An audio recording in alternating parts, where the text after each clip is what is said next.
partager l'expérience que j'ai vécue, cette expérience qui a été pour moi bénéfique, malgré que j'étais condamné, que j'allais mourir. Et cette expérience que j'ai vécue, je ne la regrette pas, parce que je crois que notre vie est dans les mains du Seigneur et tout ce que fait le Seigneur est parfait. Mais voilà ce qui s'est passé. Je ne sais pas si vous avez écouté mon témoignage. Je l'ai donné à Ison, j'ai dit à Dizier aussi, de partager cette expérience avec vous. C'est que pour une simple visite, j'ai été au docteur, parce que j'étais un petit peu enroué. Et quand j'étais au docteur, je ne m'étais pas aperçu que les vaisseaux de mon visage étaient en train d'exploser. Et le docteur m'a demandé si j'avais tombé. Et je lui ai dit non. Alors il m'a dit de m'assire et il a été chercher un autre docteur. Et puis le docteur il me disait c'est un pampura, c'est les vaisseaux du corps qui sont en train d'exploser. Donc il m'a dit on appelle vite l'ambulance, vous devez rentrer vite aux urgences. Donc on m'a amené dans une clinique pour passer un scanner, mais au scanner c'était pas la maladie qui disait, c'était le Covid-19. Et quand j'ai passé au scanner, j'ai écouté les docteurs qui disaient c'est foutu, tous les poumons sont envahis, il n'y a plus rien à faire. Donc j'ai pris mon téléphone, j'ai appelé mon fils et je lui ai dit voilà Patrick, mon fils qui est serviteur, que vous connaissez, je lui ai dit voilà tu feras comme ça et comme ça, des fois qu'il m'arriverait quelque chose, mais j'avais aucune crainte de mourir. Et puis on m'a amené à l'hôpital Pellegrin et là on m'a plongé dans le coma. J'ai fait 20 jours de coma. Mais au travers de ce coma, j'ai vu quelque chose d'extraordinaire et j'ai ressenti la présence extraordinaire du Seigneur. Je n'ai pas vu d'ange, je n'ai pas vu des choses bizarres, mais dans ce coma, je me voyais sur ce lit et je me voyais marcher dans la pièce. Et puis, je prenais une direction, c'était une direction de lumière, de paix. Et j'ai réalisé que je m'en allais, mais que j'allais dans la vie éternelle, que j'allais dans un endroit merveilleux, que j'allais rejoindre ma compagne qui est partie auprès du Seigneur il y a 5 ans déjà. Ça va faire 5 ans le 13 juin. Et j'allais la rejoindre. J'étais heureux de partir même. Mais vous savez, je voudrais vous dire une chose, mes frères et mes sœurs. Si vous avez perdu des êtres chers, mais qui sont partis dans le Seigneur, ben j'ai vécu cette expérience, c'est que la mort n'y est pas. Il n'y a pas la mort. Je n'étais pas aux portes de la mort, mais j'étais aux portes de la vie. C'était un lieu où j'allais, c'était un lieu merveilleux, rempli de lumière, là où il y a la présence de Dieu. Et quand je me dirigeais vers cette direction, là, j'ai senti une présence extraordinaire. Vous savez, je n'ai pas vu le Seigneur, mais sa présence était là et j'ai su que c'était lui. J'ai su que c'était le Seigneur. Et puis, cette présence a détourné mes regards de l'autre côté. Et de l'autre côté, le Seigneur m'a montré une scène terrible. Il m'a montré le lieu. C'était devant l'hôpital de Pellegrin, tout le long du tramway, il y avait des jeunes qui étaient en train de mourir. Et je voyais une couleur verdâtre tomber sur eux. C'était mélangé, il y avait des manouches, il y avait des gitanes, il y avait des gadjos. Et je les regardais, et ces jeunes-là regardaient les yeux vers le ciel, et regardaient cette mort qui venait sur eux. Et là, quand j'ai vu ces choses, je me suis détourné de là où j'allais, et j'ai dit, Seigneur, qu'est-ce qu'il faut faire? Qu'est-ce qu'il faut faire? Je les voyais tomber. Et le Seigneur, là j'ai entendu sa voix, il m'a dit, donne-leur à boire. Mais parmi ces jeunes qui tombaient, parmi ces gens qui étaient en train de tomber, il y avait des enfants de chrétiens, des enfants de 17 ans, 16-17 ans qui étaient en train de tomber. Et je disais, Seigneur, comment ça se fait qu'il y a des enfants de chrétiens? Et le Seigneur me disait, leurs parents se sont éloignés de la source. Alors ça a touché mon cœur, ça m'a fait mal. Et puis j'ai dit, Seigneur, qu'est-ce qu'il faut faire? Qu'est-ce qu'il faut? Et le Seigneur disait, donne-leur à boire. Et puis j'ai vu d'autres serviteurs. Et je leur disais, vite, il faut se dépêcher. Il faut aller leur donner à boire. Et ces serviteurs-là demandaient des explications. Ils voulaient savoir le comment, le pourquoi. Et puis, j'ai dit, il est trop tard. Les âmes sont en train de mourir. Il faut aller à leur secours. Il faut leur donner à boire. Et je ne savais pas où prendre cette eau. Et quand je me suis approché, que j'ai pris un jeûne, il me regardait dans les yeux. Et de mes mains et des mains des frères sortait de l'eau. Et dès que cette eau avait touché leur bouche, leurs yeux reprenaient vie. Et cette couleur verdâtre s'en allait. C'était la mort qui reculait. Et le ciel revenait bleu. C'était une scène terrible. Et puis, j'ai vu ces jeunes qui reprenaient la vie et la voix du Seigneur. Je demandais au Seigneur, mais Seigneur, ces chrétiens. Et le Seigneur disait, ils se sont éloignés de la source. Et j'ai compris que cette source, c'était la parole de Dieu, c'était la grâce de Dieu. Et cette grâce, mes frères et mes sœurs, chaque chrétien la possède. Chaque serviteur de Dieu qui vit avec Dieu la possède. Lorsqu'on est en communion avec Dieu, lorsqu'on cherche à plaire à Dieu, alors nous possédons cette eau de la vie. Et puis, je me suis replacé devant cette présence, et puis le Seigneur m'a fait ressentir son amour. Une goutte de son amour.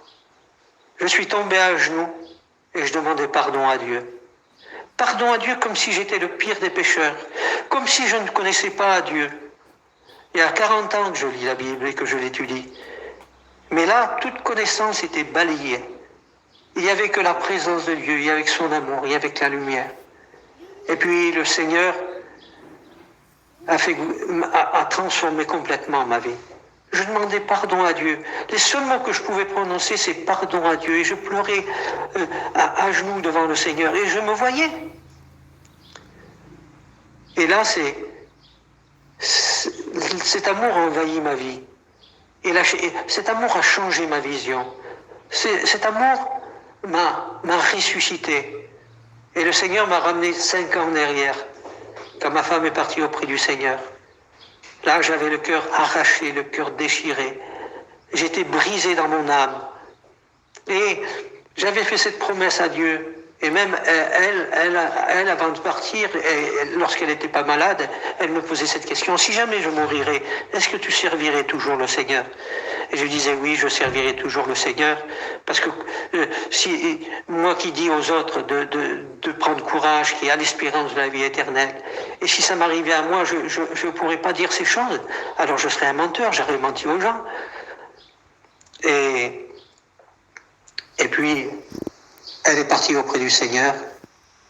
Et je me suis toujours dit, Seigneur, quoi qu'il arrive, je te suivrai, je te servirai jusqu'au dernier souffle de ma vie. Mais j'ai prêché l'évangile pendant ces 5 ans, mais avec un cœur déchiré, une âme abattue. Ah, je prêchais de tout mon cœur. Les âmes étaient bénies, les âmes se donnaient à Dieu. Mais au-dedans de moi, lorsque je rentrais chez moi, je pleurais. J'étais abattu. J'étais abattu dans mon cœur parce que mon cœur n'était pas heureux. J'avais apporté peut-être une bénédiction avec toute la grâce du Seigneur, parce que, vous savez, l'homme ne bénit pas. Hein, c'est sa parole qui nous bénit. Et lorsque j'étais dans ces moments, alors le Seigneur m'a ramené à cette époque. Et pendant 5 ans, j'ai fait des réunions comme ça. J'ai prêché comme ça, en portant le message de Dieu. Et au travers de ce coma, Dieu m'a ressuscité. Le Seigneur m'a ressuscité. Il m'a ressuscité au travers de son amour. Vous savez, l'amour de Dieu, il n'y a rien de plus puissant. L'amour de Dieu, c'est la force la plus grande qui puisse exister. Et le Seigneur me montrait une chose. Il me montrait que sans l'amour, on n'était rien. J'ai prêché 1 Corinthiens 13, je l'ai étudié. Mais là, il me l'a fait vivre. Et quand on vit les choses, c'est tout à fait différent. Vous savez, quand on vit les choses, alors on les comprend. Lorsqu'on passe par des situations, on les comprend. Mais lorsqu'on n'a pas passé par une situation, on ne peut pas comprendre. Et là, l'amour de Dieu m'a ressuscité. Il a permis que je me relève. Il y a un mois, je suis sorti d'hôpital, je n'arrivais même pas à marcher. Je ne pouvais plus parler. En un mois, je peux remarcher, je peux parler, je peux prêcher et je peux parler de l'amour du Seigneur. Et le Seigneur m'a montré que sans l'amour, on n'était rien. Il n'y a pas de prédication, il n'y a pas de ministère, il n'y a pas de vie chrétienne sans l'amour. C'est la base, c'est le fondement de toute chose. Notre sainteté, notre lecture, nos prières, s'ils ne reposent pas sur l'amour de Dieu, ça ne vaut rien. Ça ne vaut rien. Ils m'ont montré que sans l'amour, on n'allait pas au ciel, le ciel était fermé. Mais je bénis Dieu qui m'a fait passer par cette expérience. Il m'a fait passer par cette expérience qui est merveilleuse. Et aujourd'hui, le but de ma vie, c'est de porter du fruit pour le Seigneur. Et le Seigneur m'a mis cette pensée ce matin, c'est porter du fruit. C'est parce que le Seigneur, Jésus, vient chercher le fruit que l'on doit porter, que tu dois porter, que je dois porter. Le Seigneur revient et qu'il ne trouve pas avec un cœur vide, un cœur sec, des mains vides, mais un cœur rempli d'amour, un cœur rempli de joie pour lui. Vous savez, le premier des fruits de Galates 5, 22, il nous dit que c'est l'amour. Il vient en premier, il vient en priorité. Après, c'est la joie, c'est la paix, c'est la patience, c'est la bonté, la bienveillance, la foi, la douceur, la maîtrise de soi. Mais tout ça sans l'amour, ça ne vaut rien. Ça ne vaut rien. La base de toute chose, c'est l'amour de Dieu. Et le Seigneur nous demande à porter du fruit, à être enraciné en lui aujourd'hui. Le psaume 1er nous dit que heureux l'homme qui ne marche pas dans la voie des pécheurs, qui ne suit pas le conseil des méchants, qui ne s'assied pas en compagnie des moqueurs. Il dit, mais qui prend son plaisir dans la loi de l'Éternel. Il est comme un arbre planté près d'un courant d'eau. Ses racines vont profondes et il porte du fruit en sa saison. Avec le Seigneur, on peut porter du fruit, mes frères, mes sœurs. Et je voudrais vous parler, on va lire un texte. C'est tellement important. C'est tellement important. On va lire un premier verset.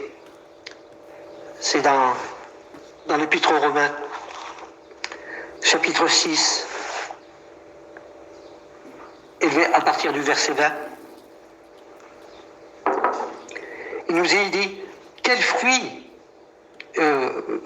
car lorsque vous étiez esclaves du péché, vous étiez libres à l'égard de la justice. Quel fruit portiez-vous alors? Des fruits dont vous rugissez aujourd'hui? Car la fin de ces choses, c'est la mort. Mais maintenant, étant affranchis du péché et devenus esclaves de Dieu, vous avez pour fruit la sainteté et pour fin la vie éternelle.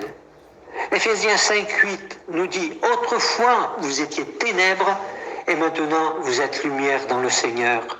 Marchez comme des enfants de lumière, car le fruit de la lumière consiste en toutes sortes de bonté, de justice et de vérité.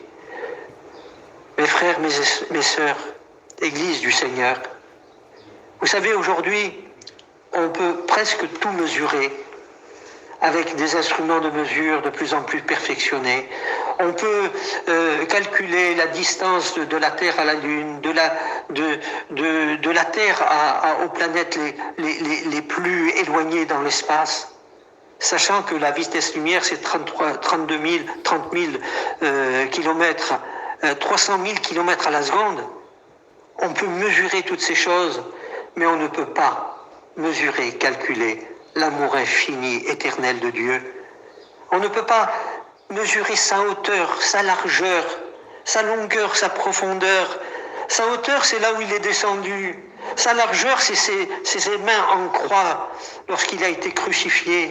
Et là où il nous invite à donner nos vies, là où il nous propose de nous sauver, là où il nous fait toute la grâce. La largeur, c'est tout cet amour, ces bras tendus qui nous invitent de venir à lui, nous tous qui êtes fatigués, chargés. La longueur, c'est ce qu'on ne peut pas mesurer. C'est son amour qui est éternel, qui est infini. Et la profondeur, c'est la misère où il est venu nous chercher. Il est venu nous chercher dans les ténèbres. Autrefois, vous étiez ténèbres, mais maintenant, vous êtes lumière. Nous sommes passés des ténèbres à la lumière, et c'est par amour qu'il a accompli tout ça. Et c'est la croix. La croix, c'est ce qui va nous révéler cet amour de Dieu et cette puissance de Dieu.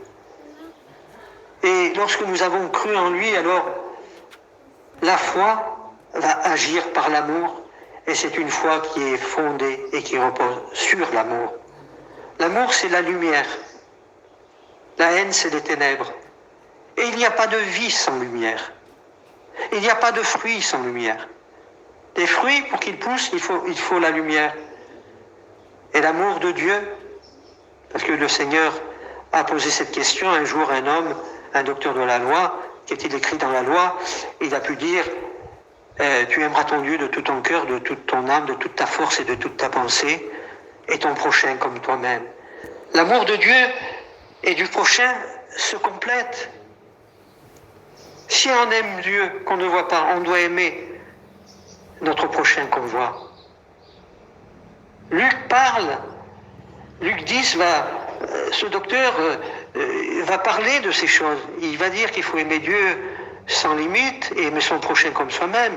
Et le Seigneur va lui dire fais de même, fais-le. Mais lui, il parlait simplement de l'amour. Parler et faire, c'est deux choses différentes. On peut parler beaucoup de choses et ne rien faire. Mais ce que le Seigneur veut, c'est qu'au travers de son amour, on porte du fruit. On porte du fruit. Et le Seigneur dira, on ne cueille pas des raisins sur les chardons. Hein? On ne cueille pas des raisins sur les chardons, non. Un bon arbre porte du bon fruit, un mauvais arbre porte du mauvais fruit. Et on connaît l'arbre à son fruit. Mais avant que le fruit pousse, il faut que la semence soit semée. Il faut une petite graine qui tombe en terre. Et puis, il faut que cette graine, elle meure pour grandir. Et lorsque la graine pousse, ça c'est la croissance, alors il va y avoir un arbre, il va y avoir les feuilles, il va y avoir la fleur, et puis il va y avoir le fruit. Et c'est le fruit que le Seigneur vient chercher. Le fruit de la lumière. Le fruit de son amour. Et quand le Seigneur est venu, on lit ça dans Luc 21, dans Luc 21, il nous est dit que Jésus va entrer à Jérusalem. Il va rentrer à Jérusalem et le Seigneur va être acclamé. Certains vont crier Hosanna, Hosanna au fils de David. Et la parole de Dieu nous dit, voici ton roi, viens à toi, plein de douceur. Et monter sur un âne, sur un ânon, le petit d'une ânesse. Et les gens jetaient leurs manteaux, d'autres des branches. Et puis le Seigneur va aller au temple. Et dans le temple, il nous a dit qu'il va voir des vendeurs, il va voir du trafic, il va voir des changeurs de monnaie. Il nous a dit que Jésus va entrer dans le temple de Dieu. Il chassa tous ceux qui vendaient et qui achetaient dans le temple. Il renversa la table des changeurs et les sièges des vendeurs de pigeons. Et il leur dit, il est écrit, ma maison sera appelée une maison de prière. Mais vous en faites une caverne de voleurs. Et puis, le Seigneur, le lendemain matin, il nous a dit qu'il va retourner à la ville. Et là, il est avec ses disciples. Voyant un figuier sur le chemin, le texte grec dit un figuier isolé, un figuier tout seul. Voyant un figuier sur le chemin, il s'en approcha, mais il trouva que des feuilles. Mes frères, mes sœurs, je lisais ce texte et je le lisais dans le grec, un figuier isolé, un figuier seul, et un figuier qui ne porte pas de fruits. Mes frères et mes sœurs, si l'Église n'est pas unie, si les frères et sœurs ne s'aiment pas, s'il n'y a pas de l'amour dans l'Église, alors on est comme ce figuier, on est sec, on ne porte pas de fruits. Il est dit que ce figuier avait des feuilles, image de l'apparence, il y avait des feuilles. Il y avait des feuilles, mais il n'y avait pas de fruits. Et vous savez, aujourd'hui, beaucoup d'hommes dans ce monde cherchent l'apparence, prennent soin des feuilles, mais ce qui est important, c'est la racine. L'important avec Dieu, c'est ce qui ne se voit pas. C'est notre foi enracinée. Et c'est au travers de la foi, au travers de ce qui va être en nous, que nous allons porter du fruit. Le figuier, c'est l'image d'Israël. Et la vigne, c'est encore une image d'Israël. Et dans Matthieu 21, il nous est parlé du figuier, il nous est parlé aussi de la vigne. Hein? À partir du verset 33. Il nous est dit que Jésus va maudire le figuier. Il va dire que jamais fruit ne naisse de toi. Mais ce figuier, c'était l'image d'Israël. Cette vigne, c'était l'image d'Israël, qui est représentée dans toute la Bible par Israël. Le figuier, la vigne, c'est Israël. Et Jean-Baptiste, lorsqu'il est venu, qu'il a préparé le chemin du Seigneur, il a crié à tout Israël, produisez du fruit digne de repentance. Et le fruit digne de repentance, c'est le fruit qu'on doit produire en notre conversion. Mais après, dans notre vie chrétienne, nous devons être plantés, enracinés, et pas pour simplement un temps, mais pour toute notre vie. Dans le psaume 92, au verset 13, il nous est dit « Les justes croissent comme le palmier, ils s'élèvent comme le cèdre du Liban, plantés dans la maison de l'Éternel. » Il y a toujours cette image d'un arbre planté. Ils prospèrent dans les parvis de notre Dieu, et ils portent encore des fruits dans la vieillesse. Mes frères et mes sœurs, il y a des chrétiens qui ont passé leur vie à adorer Dieu. Dans leur jeunesse, ils ont donné leur vie à Dieu et ils portent encore des fruits dans la vieillesse. Ils sont pleins de sève et verdoyants pour faire connaître que l'Éternel est juste. Il est mon rocher et il n'y a point en lui d'iniquité. Il est le rocher de toute notre vie. Et le fruit de la lumière est aussi associé au fruit de nos lèvres qui confessent la louange et qui confesse son nom. C'est tellement important. Et puis, le Seigneur va dire aux pharisiens, il nous a dit, écoutez une parabole, il y avait un homme, maître de maison, qui planta une vigne, il entoura d'une haie, creusa un pressoir, c'est-à-dire, il va mettre une protection pour qu'on veille sur cette vigne. Et il nous a dit que pour recevoir le produit de la vigne, il va venir pour recevoir le fruit de la vigne. Il va la confier à des vignerons. Et ces vignerons, il nous a dit qu'ils vont battre et tuer ceux qui vont être envoyés. Alors, il est dit, enfin, il envoya vers eux son fils en disant, ils auront du respect pour mon fils. Mais voici l'héritier, venons, tuons-le, emparons-nous de son héritage, ils vont dire. Ils vont tuer l'héritier. Et Jésus va poser cette question à ces pharisiens, à ces docteurs de la loi, ces sacrificateurs qui n'avaient qu'une religion, mais que dans leur cœur, c'était sécheresse, c'était ossement de mort. Il n'y avait pas la vie, il n'y avait pas d'amour, il n'y avait pas de vérité.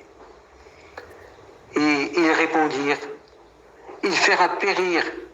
Le Seigneur va leur dire, qu'est-ce qu'il leur fera le maître de la vigne à ces vignerons qui n'ont pas respecté ce fils, qui ont tué et lapidé ceux qui avaient été envoyés. Ceux qui avaient été envoyés, c'était les prophètes. Et dans ces derniers temps, nous dit l'Épître aux Hébreux, Dieu nous a parlé par le Fils. Alors ils répondent, ces pharisiens, il fera périr misérablement ces misérables, il fermera la vigne à d'autres vignerons qui lui donneront le produit de la récolte. Et le Seigneur va leur dire, c'est pourquoi je vous le dis, le royaume de Dieu vous sera enlevé et il sera donné à une nation qui en rendra le fruit. Après avoir entendu ces paroles, ces paraboles, les principaux sacrificateurs et les pharisiens comprirent que c'est d'eux que parlait Jésus. La nation qui devait rendre le fruit, c'est l'Église. C'est l'Église. Israël avait rejeté le Messie, avait rejeté celui qui était envoyé. Et puis ils l'ont rejeté. Non seulement ils l'ont rejeté, mais ils l'ont amené, ils l'ont fait mourir par la main des païens. Et ce salut nous a été offert. Ce salut merveilleux, merveilleux de Dieu. Je bénis le nom de Dieu pour cet amour. Et vous savez, le Seigneur était venu chercher du fruit en Israël, il n'en a pas trouvé. Et quand le Seigneur est sorti vers ce figuier, il était avec ses disciples. Et tout ce que fait le Seigneur dans sa parole, c'est pour montrer l'exemple à ses disciples, c'est pour donner une leçon à ses disciples, c'est pour enseigner ses disciples. Il les enseignait par ses paroles, il les enseignait au travers des paraboles, il les enseignait au travers d'actes qu'il était en train de faire. Et quand il va vers ce figuier, il sait qu'il n'y a pas de figue, parce qu'il connaît tout.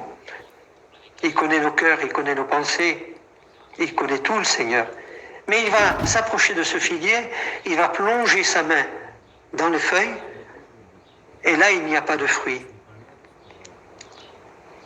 Et c'était une leçon pour dire à Israël, à ses disciples, je suis venu chercher du fruit, et je n'en ai pas trouvé. Je n'ai pas trouvé le fruit que je suis venu chercher. Et ce fruit-là, il va le trouver, mais pas à Jérusalem.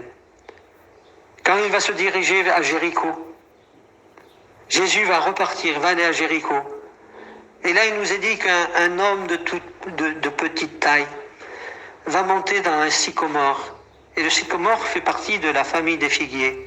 C'est un Sycomorus ficus, ça fait partie de la famille des figuiers. Et cet homme-là voulait voir qui était Jésus. Il nous a dit qu'il y avait une foule nombreuse, mais il va grimper dans un arbre. La parole de Dieu nous dit que c'était un homme riche. Je ne connais pas beaucoup, moi, des hommes riches qui grimpent aux arbres. C'était un homme qui avait l'autorité, il pouvait se faire un passage. Mais non. Lui, il va monter dans cet arbre, dans ce figuier, et il va attendre que Jésus passe. Et vous savez, comme il connaît tout, et le fruit qu'il venait chercher, Jésus, il va le trouver dans un arbre. Il va lui dire, Zachée, descends de l'arbre. Descends. Et Zachée est descendu comme un fruit. Le fruit que vient Jésus, c'est une âme qui se repent, une âme qui a soif de lui, une âme qui veut le voir, qui veut le toucher, qui veut sentir cet amour, qui veut voir celui dont tous parlent. Et puis, il va être au pied de Jésus. Et il va dire, si j'ai fait du tort, je le rends au quadruple. Déjà dans son cœur, il connaissait la loi.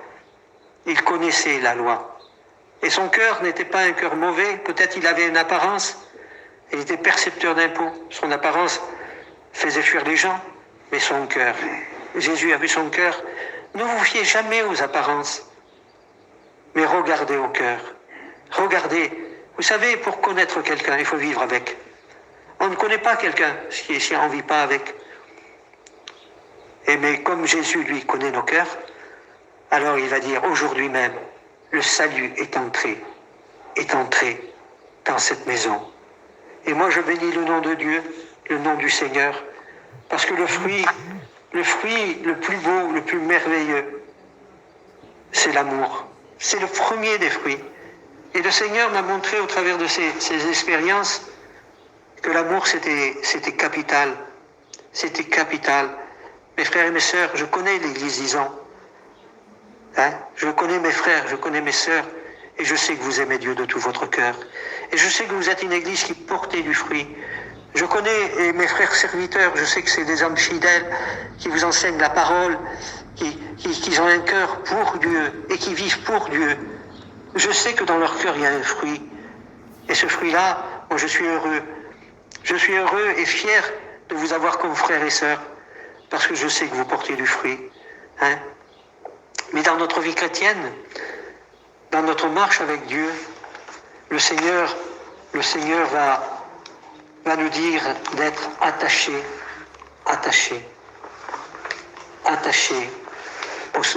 au cep. Dans Jean 15, vous connaissez ce passage de Jean 15 où il est dit « Je suis le cep, je suis le vrai cep et mon Père est le vigneron. Et tout serment qui est en moi et qui ne porte pas de fruit, il le retranche. Et tout serment qui porte du fruit, il l'émonde afin qu'il porte encore plus de fruits. Pour qu'on puisse porter encore du fruit, Dieu nous émonde, c'est-à-dire il nous taille, il nous façonne. Il nous taille. Des fois ça fait mal d'être coupé. Mais il y a des choses à encore enlever dans notre vie parce qu'il veut un fruit pur, un fruit digne. Il l'émonde. Et le Seigneur dira, déjà vous êtes purs à cause de la parole que je vous ai annoncée. Demeurez en moi, je demeurerai en vous. Car comme le serment ne peut de lui-même porter du fruit, s'il ne demeure attaché au cep, ainsi vous ne pouvez pas non plus si vous ne demeurez en moi. Je suis le cep et vous êtes les serments. Celui qui demeure en moi et en qui je demeure porte beaucoup de fruits. Et il dira, si vous portez beaucoup de fruits, c'est ainsi que mon Père sera glorifié et que vous serez mes disciples. Et il dira, demeurez dans mon amour. Demeurez dans mon amour. Parce que sa sève à lui, sa vie à lui, qui passe au travers de l'Église, c'est l'amour. Et cet amour est vrai. Cet amour, elle est la vérité. Cet amour, elle est fidèle. Cet amour, elle ne nous déçoira jamais. Elle ne nous trompera jamais. Seigneur, je veux rester attaché à toi. Je veux que ta vie passe en moi. Je veux Seigneur, que ma vie porte du fruit pour réjouir le cœur du Père. Et il dira, si vous gardez mes commandements, oui, le véritable amour, c'est de garder la parole de Dieu. Vous demeurez dans mon amour. De même que j'ai gardé les commandements de mon Père et que je demeure dans son amour. Je vous ai dit ces choses afin que ma joie soit en vous et que votre joie soit parfaite. Et il dira, c'est ici mon commandement, un commandement nouveau. Il y a les 10 commandements, ça c'est le 11e, qui est donné par le Fils de Dieu, par celui qui était de tout temps, par celui qui est la parole faite chair, par celui qui est le pain de vie, qui est la lumière du monde, par celui qui est l'agneau de Dieu, qui purifie de tout péché,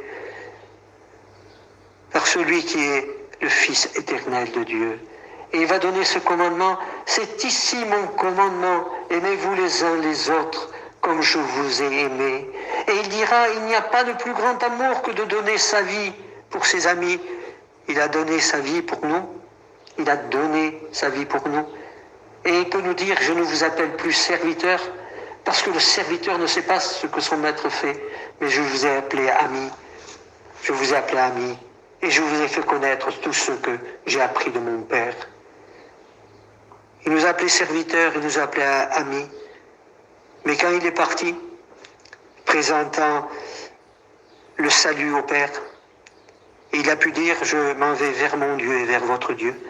Je m'en vais vers mon Père et vers votre Père. Dieu est devenu notre Père.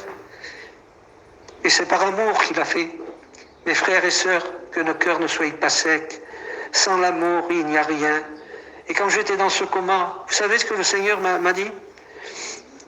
Parce que j'appelais les serviteurs, ils cherchaient des pourquoi et des comment.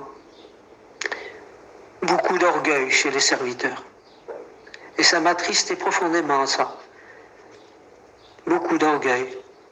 Mes frères et mes sœurs, vous savez, un homme a pu dire ces paroles, l'amour c'est comme la confiture, il disait.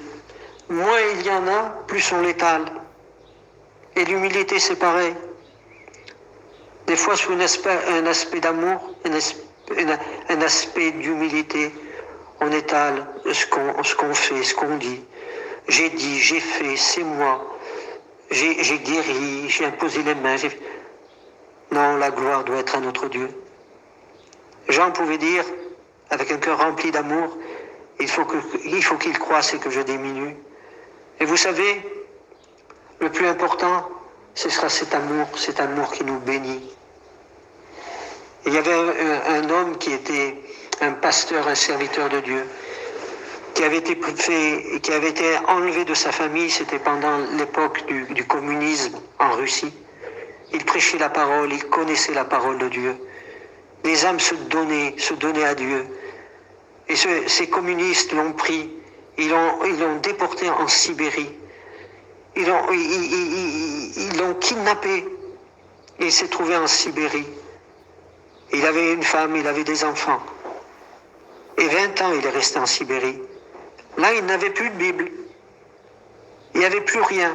On lui faisait des lavages de cerveau pour qu'il oublie tout ce qu'il avait dans la tête, tout ce qu'il avait, pour le rendre comme un légume, pour le rendre complètement fou. Et il parlait toujours de Dieu, malgré les traitements qu'on lui faisait. Le médecin qui lui faisait les piqûres pour lui faire perdre la raison s'en est converti.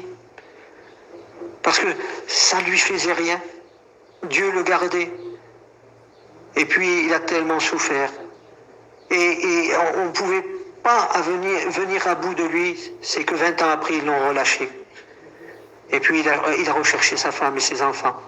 Et sa femme et ses enfants croyaient qu'il était parti, qu'il les avait abandonnés.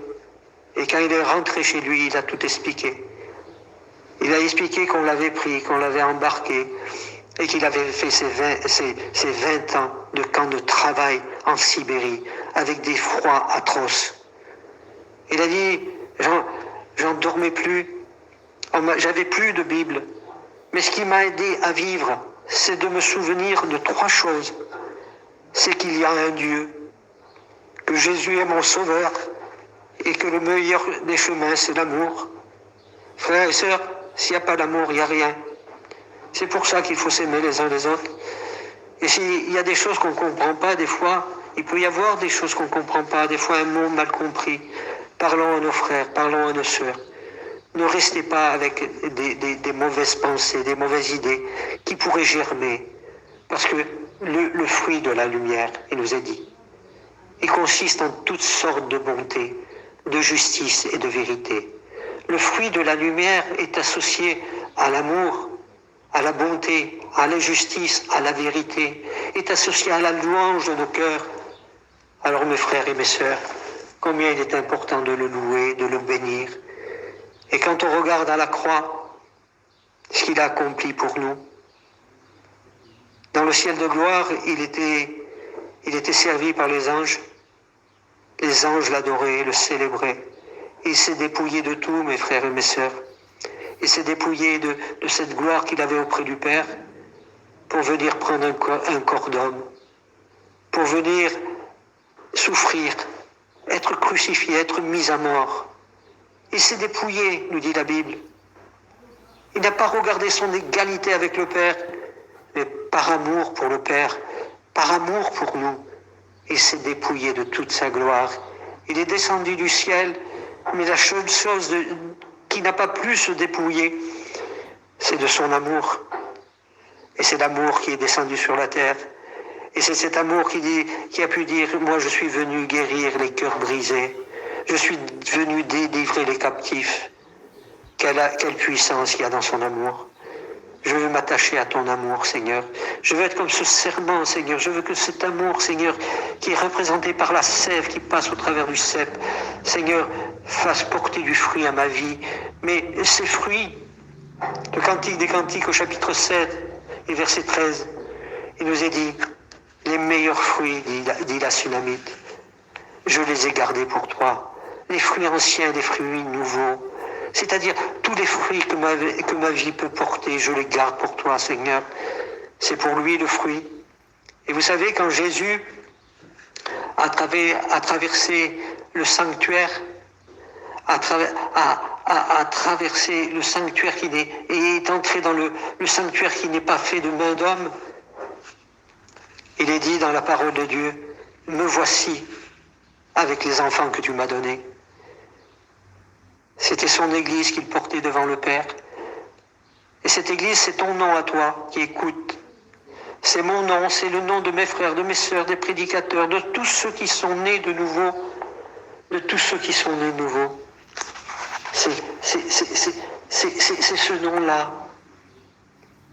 Et il est venu, non pas avec des mains vides, mais avec le salut de l'Église. Frères et sœurs, il faut qu'on grandisse dans l'amour de Dieu. Il faut qu'on grandisse dans cet amour. Vous savez, tout à l'heure, j'ai écouté les prières. Ça m'a béni, frères et sœurs, parce que j'ai ressenti, vous savez, des prières qui venaient du cœur. Et vous savez, le Saint-Esprit ne nous trompe pas. J'ai senti ces prières qui montaient à Dieu comme un parfum devant Dieu. Et je vous le dis avec mon cœur. J'ai senti ces prières qui m'ont fait du bien. Vos prières m'ont fortifié, parce que au travers de vos prières, j'ai senti cet amour de Dieu.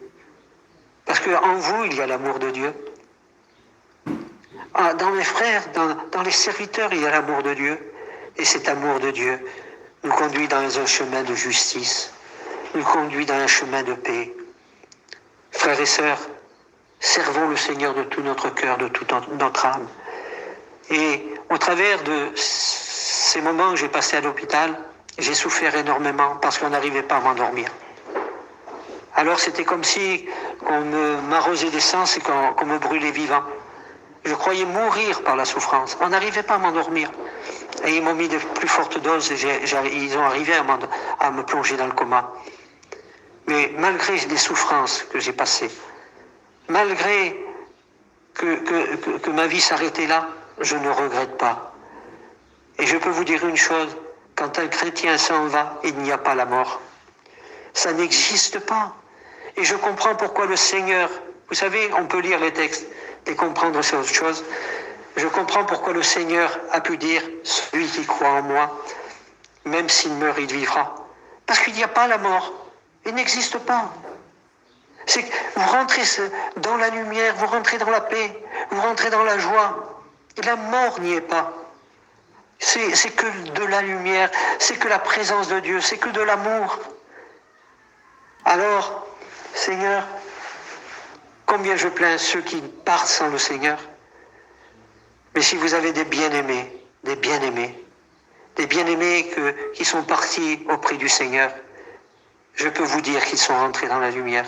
Je peux vous dire qu'ils sont rentrés dans la paix. Je peux vous dire qu'ils sont un fruit pour Dieu.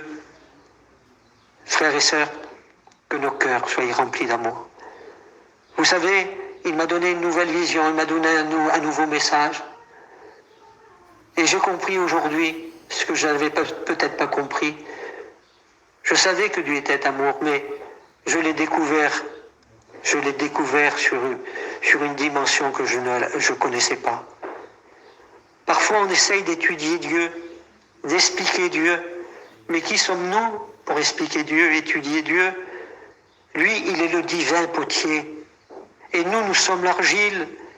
Mais aujourd'hui, il y en a qui voudraient être le potier et faire de Dieu l'argile.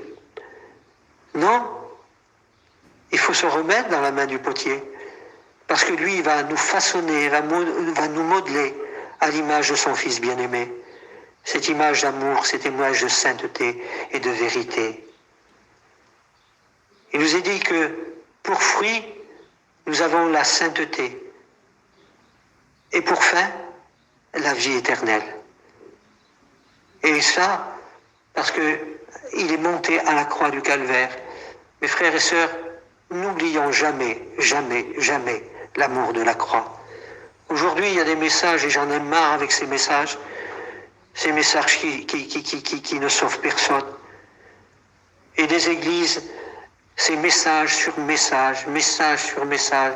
C'était beau, c'était bien, mais ça ne change rien. Il nous faut un message qui percute nos cœurs. Il faut un message qui remue nos cœurs. Et rien n'est plus puissant que l'amour de Dieu qui vient toucher nos cœurs. Et vous savez, si on le suit par amour. Des gens qui suivent le Seigneur par peur s'arrêteront un jour. Mais celui qui le sert par amour ira jusqu'au bout.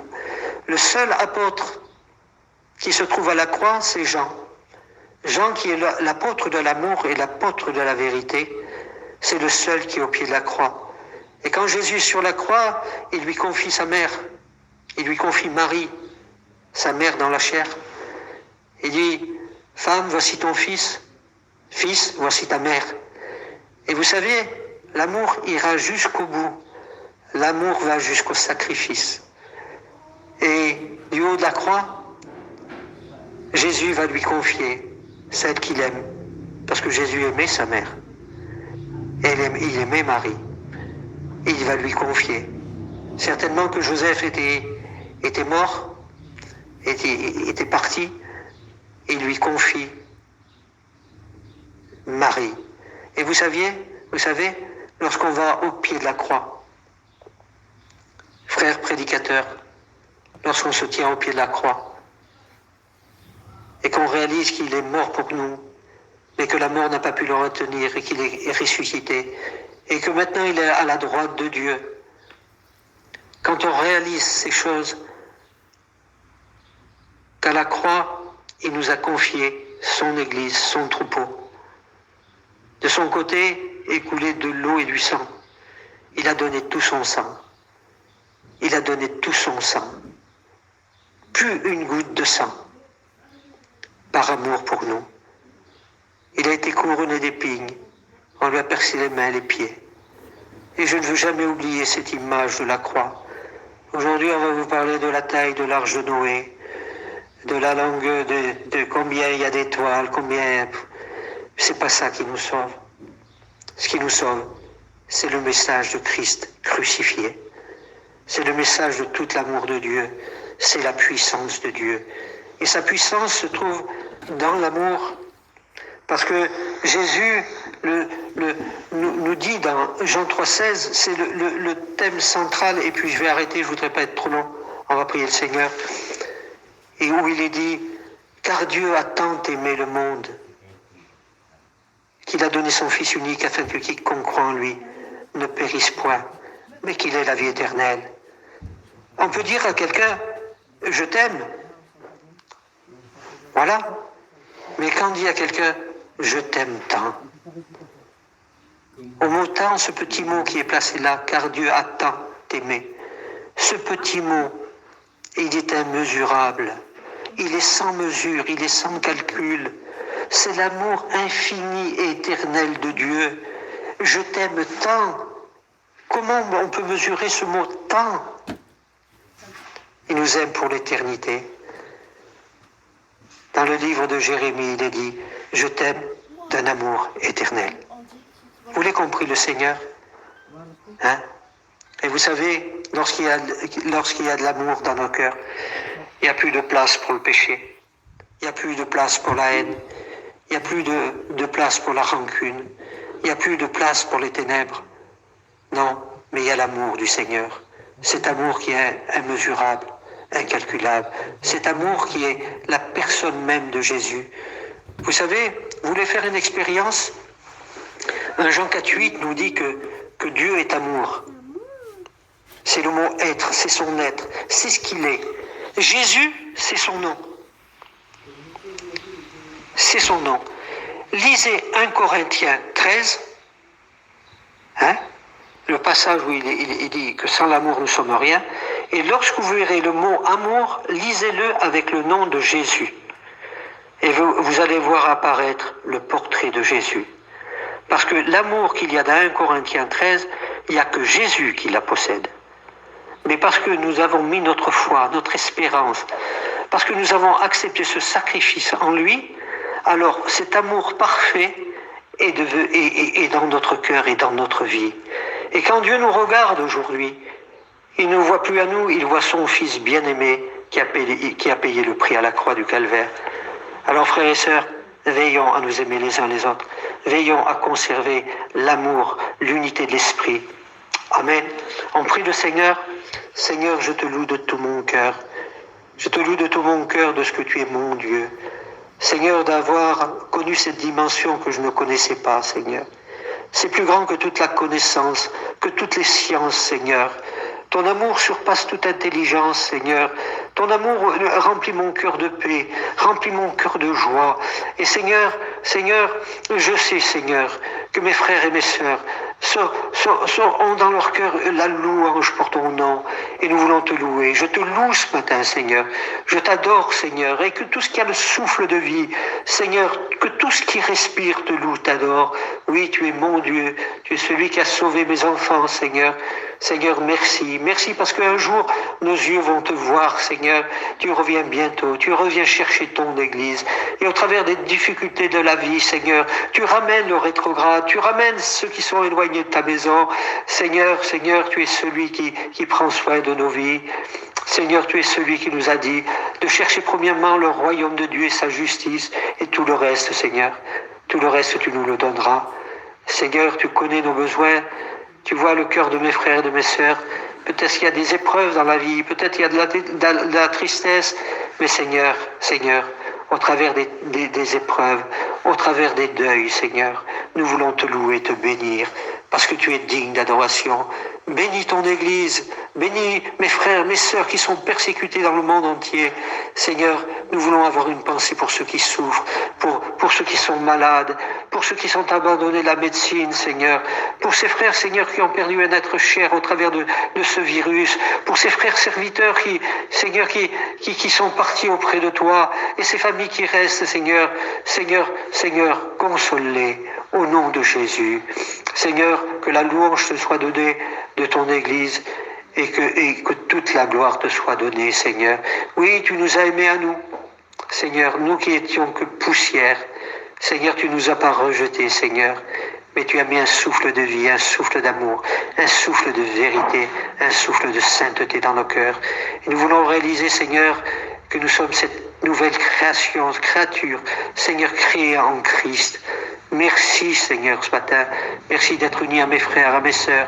Seigneur, que ce que je n'ai pas pu faire comprendre, Seigneur, ou mal expliquer, ou mal exprimer, Seigneur, que le Saint-Esprit soit à l'œuvre dans chaque cœur et dans chaque vie, et que nos louanges, Seigneur, puissent monter jusqu'à toi, Seigneur, comme un parfum d'amour, un parfum agréable, un parfum agréé de Dieu. Seigneur, merci ce matin de pouvoir te louer, t'adorer, Adonai. Merci, Jésus. Amen. Louez le Seigneur.